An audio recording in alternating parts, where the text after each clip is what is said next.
Assalamualaikum warahmatullahi wabarakatuh. Let me introduce myself. My name is Aulia Marsha and my student ID is 24018206. Today, I'm going to share my review of the book An Introduction to Literature, Criticism and Theory written by Andrew Bennett and Nicholas Royle.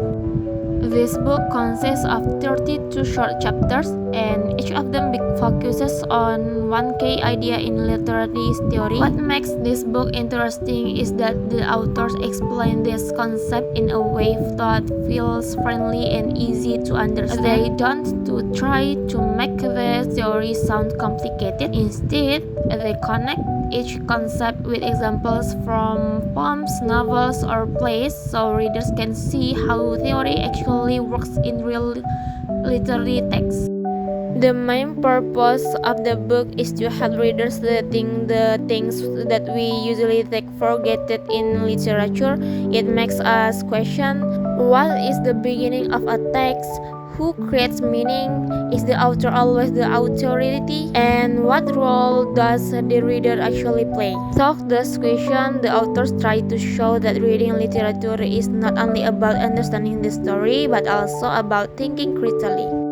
And early chapters such as the beginning, readers and reading, and the author explained that texts never have complicated original beginnings. Reader actively shape meaning, and the author is not the sole authority of interpretation. The concept of the uncanny shows that how familiar yet unsettling elements can create tension in the literature, especially in horror and gothic genre that explore the psychological, darker sides of human experiences. Bennett and Royle explain that narrative is a constructed manipulation of time, sequence, and information, while characters are linguistic creations shaped through narrative technique and that make them appear alive and believable.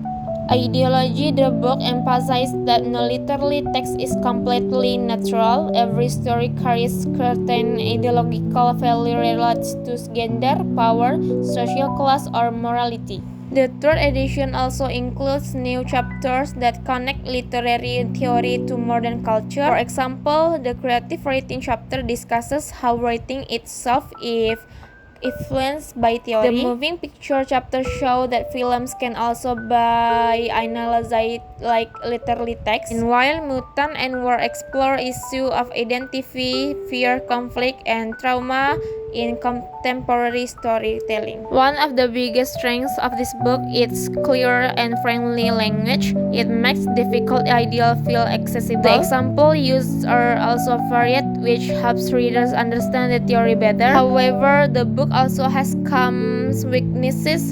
Some chapters are quite brief, so readers might need additional sources, and because it focuses mostly on Western literature, it may not fully represent global perspective. To conclude, An Introduction to Literature, Criticism and Theory is a very useful book for students who are starting to explore literary theory. It helps us build a strong foundation, encourage critical thinking, and connects literature to social media and cultural issues around us. Overall, this book is a great introduction to understanding how literature works beyond the surface. Thank you for listening, and Assalamualaikum warahmatullahi wabarakatuh.